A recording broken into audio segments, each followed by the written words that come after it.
Wait, don't change the video yet. So let me explain this video and the other 3 videos real quick. So like 7 years ago or something, I rebuilt my 454, 30 over, so it's a 460 now. So it was in my truck. It was doing like 8-second quarter mile, or no, I'm sorry, 8-second eighth miles, and I did a 12 something. Anyway, so I rebuilt it and put it in my Nova. So I zero decked it. I reused the pistons. I got better rods. I got different push rods, and it has Pro Comp heads. They've been milled a bit, ported out a good bit, and then I got different valve springs for it. The valve springs I got, I thought were basically the same ones that was on it, but they weren't. So we put it in the dyno. About the first pull we did wasn't a full pull, 550 horsepower. I'm like, all right, cool. And then we made some without a spacer. Then my wife bought me a 2-inch spacer. We put it on it, and then we made some more pulls. And then we put race gas in it. We put some 110, and it actually killed some horsepower, like 8 horsepower. I don't remember. It was a little bit, you know. Maybe it might have been more 12. I don't remember. And then we went with another set of headers. So we tried some tri-white headers, which had the best overall torque and horsepower, as you can hear and see in one of the first videos of this. And then we did the headers that I was going to use on my Nova, and those were like 587 and 582 horsepower, something like that. And then we did some Smiley headers, which were 2 1/8 inch in diameter. They were fairly long, you know, bigger than my other headers. They had the best horsepower. You'll see what it is in a minute when I finish the video here. But they had made, it killed the torque. So, but it didn't make a whole lot of difference going to the bigger headers, but a few horsepower. Anyway, so I appreciate you watching. I can't think of what else to say about it. But yeah, thanks for watching. Oh, I remember now. So with the other springs, the new springs that were bad, they just weren't the right ones. So I went out and I made some passes. And quarter mile it was doing 1120s and 1130s. The 8th mile was 720s and 730s. And when I started short shifting it, it actually picked up a little bit. It was going a little bit faster. Well, the valve springs were just binding or something, and they just weren't working very well. So after a couple years of that, I just wasn't making a whole lot of passes with it. So like 2, maybe 3 years later, I don't remember, I finally got some valve springs. A friend of mine, Dan, he put them on there for me.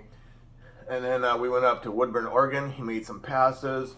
A couple of them were 11-second passes. I'm like, man, should be faster than this.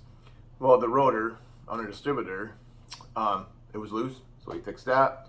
Did a little bit of timing, and boom, 1090s. We got some 1090 passes down there. I have some video of it, but you know, I'm in a wheelchair and I was trying to video it and turn at the same time, and it's just all over the place. I thought about trying to edit it, but it's so bad. You guys would be like going, whoa, whoa, whoa, getting all dizzy watching it. Anyway, the next week we went to Pacific Raceway. I drove it. We did a couple 11-second passes. I don't remember what the deal was with that. And then we adjusted the timing some more. And I was using, you know, I have a hand control, so forward all the way in for brake, and then throttle just all the way down. So I'd go like this, bump in, and then I can't really power brake it with that because the car wanted to go forward and it's hard to hold it like that. So I try and give it a little bit of throttle and then whap. Anyway, so I started using the trans brake, which is on my hand control. There's a little button right here. And my quickest pass, it's on here. You can see it. You can scroll down a bit. So with that one, my thumb was on the button and it slipped off, and it was just testing tune, and it went before the lights were already coming down. So I just backed up, restaged, held my thumb on that sucker, boom, boom, boom, went down the lights. I let go, 1082. So I got 3 or 4 videos, 1082, 84 and 85, I think, and a 1089. And if we would have had more time, and especially on an even better day with less moisture, I would have been in the 1070s. And it's 9.8 to 1 compression. It's not a big compression engine. And also, I just remembered, when we were had it on the dyno, they put some race fuel in it. Maybe I just say this. It killed like 8 to 12 horsepower or something like that because it didn't have the compression to use it. If I would have had 12-to-1 compression, yeah, 110 would have worked better, would have given me some power, but it just killed the power. So with the power that this engine made, it was actually using the last few pulls, it was using race gas. So you add like 8 more horsepower, you know, I would have been at my goal pretty much, I think, but I was close. Plus, if I would have had the right springs on there, you know, when I was doing the 580s and 1080s and 90s and 680s, 90s, and the 8 with the right springs and no race gas, it would have been over my 600 horsepower that I wanted to get. So I'll finish the video here. Thanks for watching. I appreciate it, everybody. Subscribe. I'm putting more videos on. Thank you.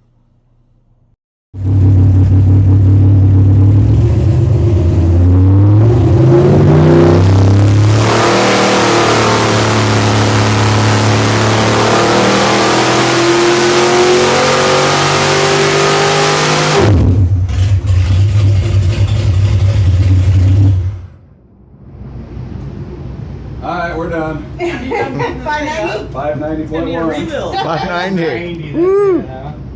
Nice. 589 on the last one, so I had to try and see if the oil temperature was 109 now instead of 100. So 590 horsepower, and what's the torque? On this pole, the torque was 578. I think we've had a 5 with your headers, I think was the best torque.